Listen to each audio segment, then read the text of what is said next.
지금 말씀 승리이고 듣는 동안에 민주주의의 우원식 승리입니다. 국회의장이 입장 발표를 하고 있습니다. 오늘로 우리는 현장 대한민국에서 연결해서 잠시 그 들어보겠습니다. 누구도 법 위에 굴 없다는 것을 거듭 확인했습니다. 어떤 권력이라도 위법한 행위는 반드시 책임을 묻는다는 원칙을 분명히 했습니다.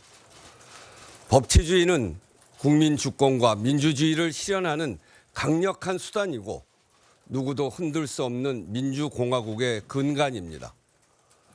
대외적으로도 성숙한 민주주의의 역량을 입증했습니다. 충격적인 상황에서도 헌법 절차에 따라 민주적이고 평화적인 방법으로 헌정 질서를 바로 세웠습니다. 놀라운 민주주의 회복력을 전 세계에 보여주었습니다. 대한민국은 권력이 국민을 위해서 바르게 행사되도록 통제하는 제도적 역량, 국민적 역량이 강한 나라입니다. 나아가 역사에도 중요한 이정표를 세웠습니다. 대한민국 헌정사는 국민 주권을 확립하고 확대해온 역사입니다. 그 도도한 물결을 거스르려는 시도는 반드시 실패합니다. 오늘의 결정은 후대에 엄중한 본보기를 남김으로써 대한민국을 더 단단한 민주국가로 이끌 것입니다. 역사적 비극이 반복되지 않도록 우리를 인도할 것입니다. 그리고 무엇보다 국민 여러분의 용기와 헌신이 오늘을 이끌었습니다. 주권자 국민이 있어 대한민국은 민주주의입니다. 위대한 국민이 있어 대한민국은 이제 새로운 단계로 나아갑니다. 그러나 국민 여러분, 우리 앞에는 여전히 많은 과제가 있습니다. 지난 4개월 우리 사회는 크게 분열하고 갈등했습니다. 민생의 고통은 더욱 커졌습니다. 미 행정부의 상호관세 부가조치 발표로 글로벌 관세 전쟁은 현실이 되었습니다. 대외 신인도와 경제 성장률 하락 위험이 커졌습니다. 경제가 활력을 찾고 민생이 안정되기까지 얼마나 걸릴지 누구도 장담하기 어렵습니다. 결국 국민이 겪게 될 어려움입니다. 마음이 무겁습니다. 국회부터 중심을 잡겠습니다. 현재로서 국회는 민주적 정통성을 가진 유일한 헌법기관입니다. 각 정당 간, 국회와 정부 간 소통과 협력을 강화해 국정 공백을 최소화하겠습니다.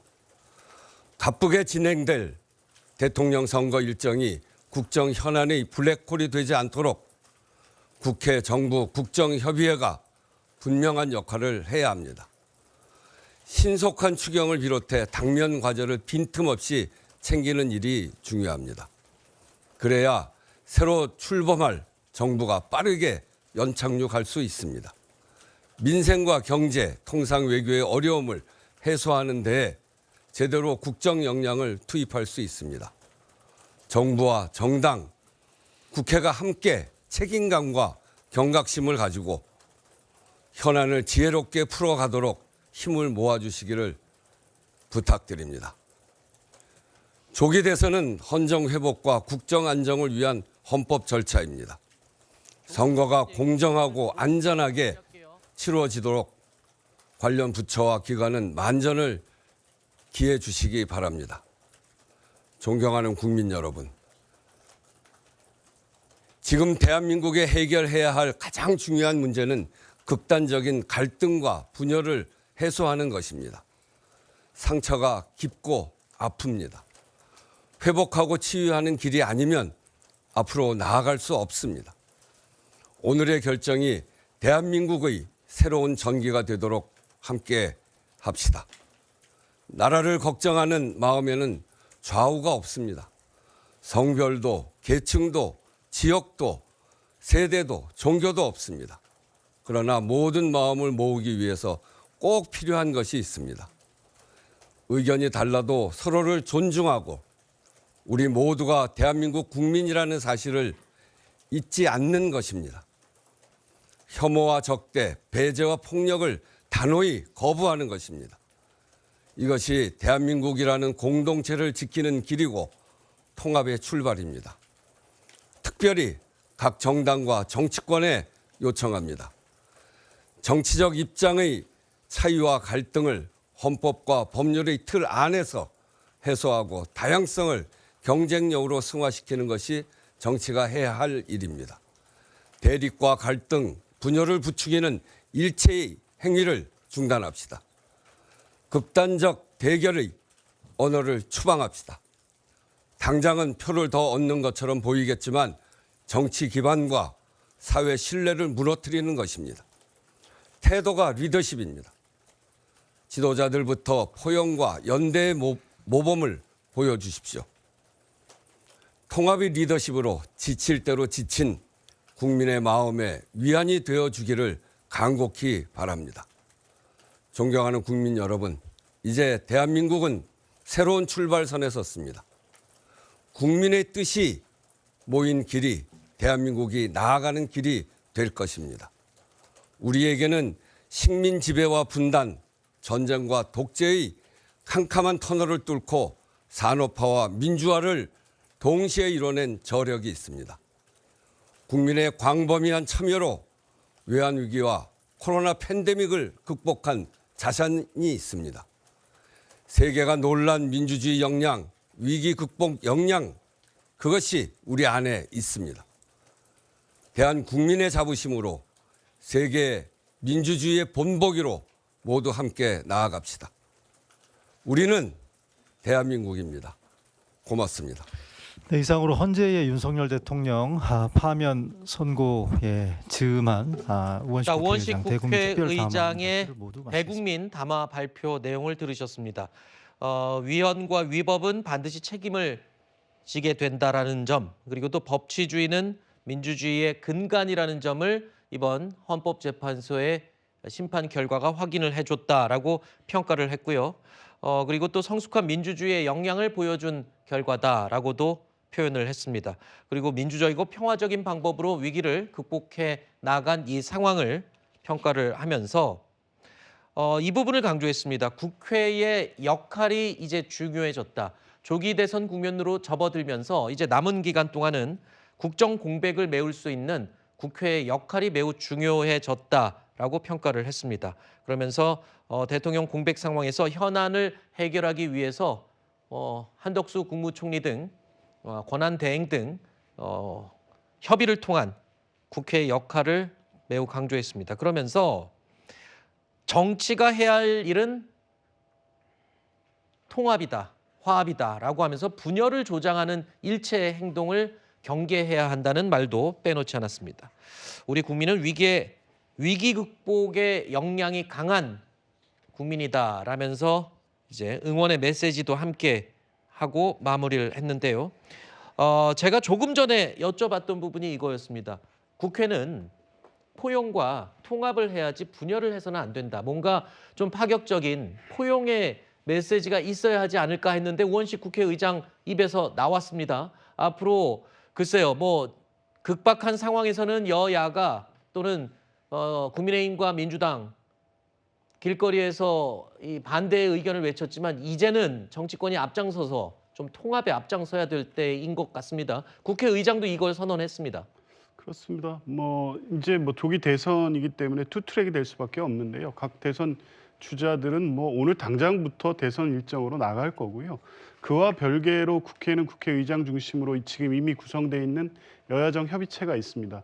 당장 현안으로서 추경 통과가 예정돼 있고요. 추경을 편성과 관련해서도 여야가 좀 입장이 대립되고 있었는데 각자의 원칙과 입장은 분명히 있지만 지금 국민이 가장 필요한 부분이 어떤 것인지를 가장 우선해 놓고 이런 부분에서부터 갈등하고 입장을 고수하기보다 여야가 국민들을 가장 중심에 놓고 어떤 결정을 해 나가는 것이 필요할 거고 어쨌든 2달 동안은 대통령 권한대행이 있기는 하지만 적극 행정이 대단히 어려운 상황입니다. 그 상황에서 외교, 안보, 경제 챙겨야 될 현안이 한두 가지가 아니기 때문에 국회의장과 여야정이 모여서 국회에서 제대로 역할을 하는 것이 대단히 중요하다고 생각이 들고요. 그런 것이 국민들에게 안정감을 줄 수 있는 사실은 지금 유일한 어떤 협의체이고 그 역할을 국회가 좀 해야 된다고 봅니다. 네, 국회의 역할 중에서 우리 국민들이 볼 때 가장 중요한 게 바로 저 부분이에요. 추경 예산안 처리 관련, 그리고 또 얼마 전에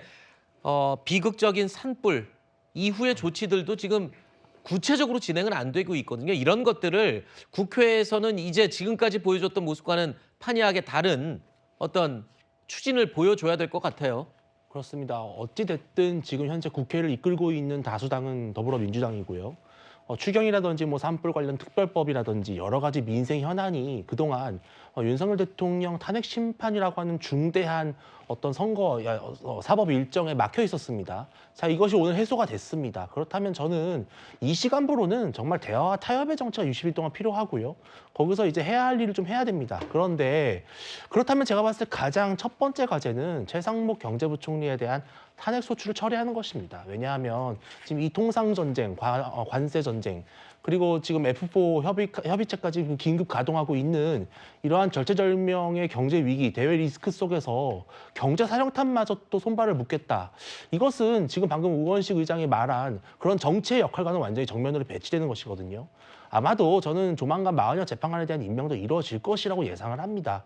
그렇다면 더더욱 야당이 지금 그동안 해왔던 정치투쟁, 정치 공세는 이제 여기서 접고 적어도 다음 대통령이 누가 될지 모르겠지만 60일 동안만큼은 좀 국회가 평온하게 그냥 본연에 주어진 역할을 하는 그런 국회였으면 좋겠다. 국민들이 그런 국회를 봤을 때 국회를 믿고 다음 선거를 또 차분하게 좀 임하지 않을까 그렇게 생각을 하고 있습니다.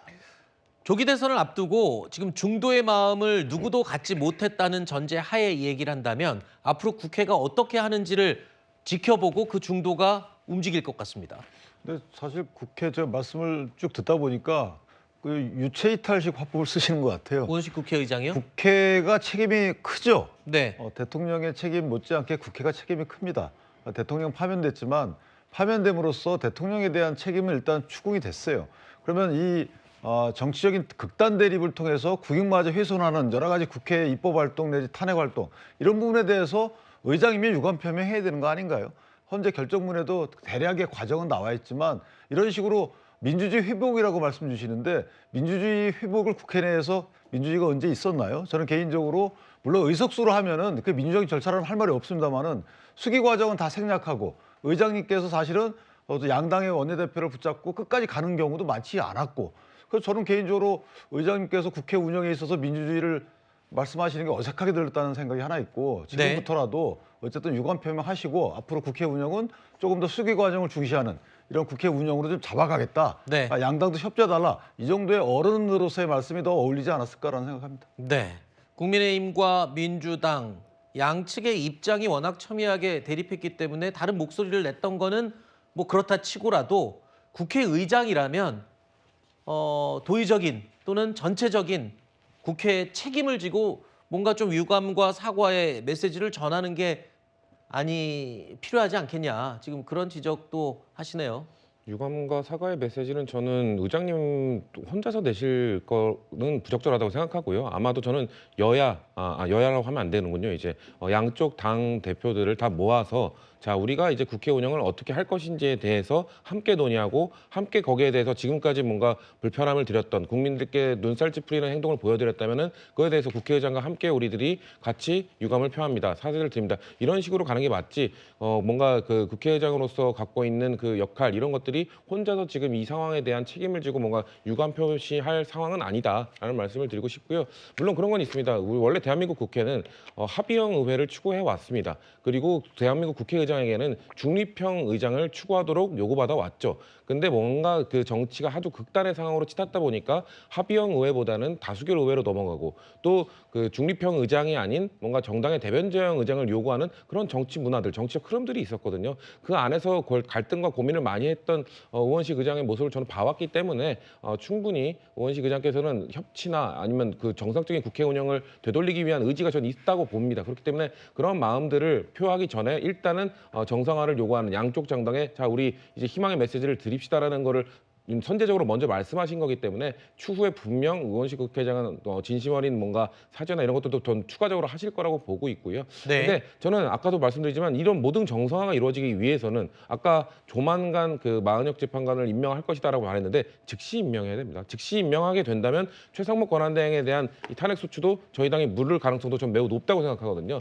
아까 앵커께서 말씀하신 것처럼 중도층이 지금 바라보고 있습니다. 많은 국민들이 바라보고 있습니다. 저는 민주당이 이런 상황에서 좀 더 많이 양보하는 모습 보여줘야 된다고 생각합니다. 우리가 조금 손해보는 것 같더라도 우리가 지금 주장해왔던 걸 좀 물러야 된다 하더라도 조금 더 양보를 함으로 인해서 뭔가 정치를 정상화시킬 수 있다면 그런 모습을 보여드리는 것이 저는 조기 대선에서 민주당을 선택할 수 있는 국민들을 더 많이 설득할 수 있는 방법이라고 생각하기 때문에 그런 과정들을 좀 지도부도 좀 인지를 하고 그런 논의를 전 해나갈 거라고 저는 믿습니다. 뭐 승리의 표현이 적절치 않다라고 이야기는 하겠지만 좀 완화시켜서 이렇게 표현하면 어떨까요?